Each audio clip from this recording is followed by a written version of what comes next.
Welcome to English with sir Tahir. आज का हमारा टॉपिक है uses of having said that. ये एक लिंकिंग फ्रेज है जो बहुत ही ज्यादा स्पोकन है इंग्लिश में। इसकी हम मीनिंग समझेंगे जब हम टू अपोजिट आइडियाज की बात करें और उनको ज्वाइन करें हैविंग सेड दैट के साथ, तो तब हम ये स्ट्रक्चर यूज करते हैं। जैसे कि दो है, ऑल्दो है, हाउएवर है, ये तमाम के तमाम कंट्रास्ट वर्ड्स हैं। तो इसी तरह से हैविंग सेड दैट कंट्रास्ट के लिए यूज होता है कि आपने कोई स्टेटमेंट दी, उसी स्टेटमेंट के जब आप अगेंस्ट जाते हैं तो दूसरी स्टेटमेंट देते हैं, तो उसके दरमियान हैविंग सेड दैट आता है। तो इसकी पहले हम डेफिनेशन समझते हैं कि what is the definition of having said that. When people say having said that, it is a signal that they are going to say something which will contrast or disagree with what they said a moment ago. जब लोगों ने कुछ कहा और जब उस बात के अगेंस्ट जाए, कंट्रास्ट करें, तो तब वो यूज करते हैं having said that. It means despite what has just been said, यानी इसका मतलब ये हुआ कि इन स्पाइट ऑफ दैट या नेवर द लेस, या फिर हाउएवर है, या फिर दो है। लेकिन आज का हमारा टॉपिक है हैविंग सेड दैट, हम आज इसको पढ़ेंगे।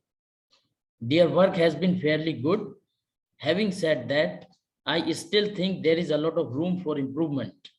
तो आप पहली स्टेटमेंट को देखें, हम ट्रांसलेशन के साथ चलेंगे ताकि हैविंग सेड दैट का स्ट्रक्चर हमारे समझ में आ जाए, इस फ्रेज का, इस कंट्रास्ट फ्रेज का, कि क्या मीनिंग है इसकी। टू अपोजिट आइडियाज के साथ इसको आप यूज करते हैं। यानी पहली स्टेटमेंट है dear work has been fairly good, फिर हैविंग सेड दैट, उसके बाद उसके बावजूद, यानी इसका मतलब यहाँ पे ये हुआ, डिस्पाइट हुआ या इन स्पाइट ऑफ हुआ, या फिर दो हुआ या ऑल दो हुआ या नेवर द लेस हुआ। I still think there is a lot of room for improvement. तो यानी फेयरली गुड काम करने के बावजूद मैं ये समझता हूं कि उन्हें फिर भी उन्हें जरूरत है इम्प्रूवमेंट की। मजीद एग्जांपल्स हम समझते हैं। The diet can make you slim without exercise, having said that exercise is important too. तो दो अलग अलग आइडियाज हैं। पहले सेंटेंस में कहा गया कि जो डाइट है वो आपको स्लिम कर सकती है विदाउट एक्सरसाइज, फिर उसी बात को रद्द किया, यानी फिर भी उसके अपोजिट गए और अनदर सेंटेंस कहा कि एक्सरसाइज इज इम्पोर्टेंट टू, कि एक्सरसाइज भी जरूरी है। डाइट आपको स्लिम कर सकती है बगैर एक्सरसाइज के, फिर भी एक्सरसाइज भी जरूरी है आपके लिए। अगली एग्जांपल है of course he deserves prison. यहाँ पे रुक जाए कि यकीनन उसको प्रिजन होनी चाहिए, सजा होनी चाहिए। हैविंग सेड दैट, फिर भी I don't think any good will come of locking him for ever.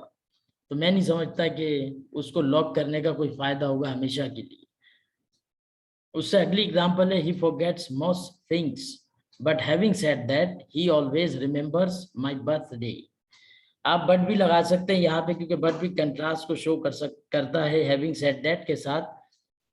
तो और डायरेक्ट हैविंग सेड दैट भी कह सकते हैं। तो he forgets most things but having said that he always remembers my birthday, यानी ज्यादातर चीजें वो भूल जाता है लेकिन फिर भी उसके बावजूद वो मेरी बर्थडे को याद रखता है।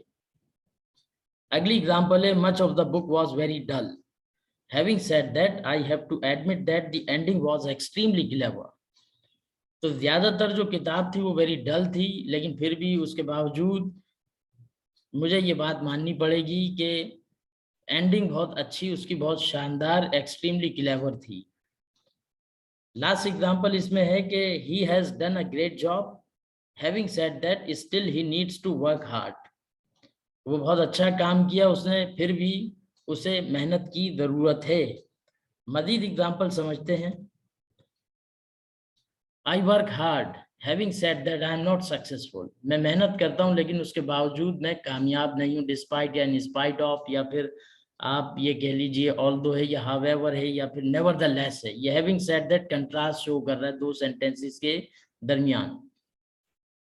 He is innocent by face, having said that he is very clever. चेहरे से बहुत मासूम लगता है वो, फिर भी उसके बावजूद वो बहुत चालाक है। She is poor, having said that she is honest.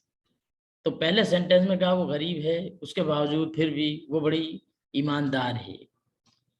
I am not feeling very well today, having said that I am teaching online.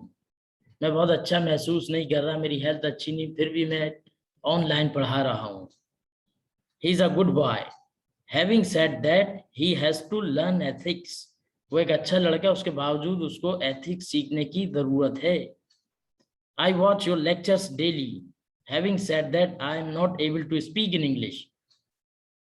यानी मैं आपके लेक्चर्स डेली देखता हूं, लेकिन उसके बावजूद फिर भी मैं इंग्लिश बोलने के लायक नहीं हूं.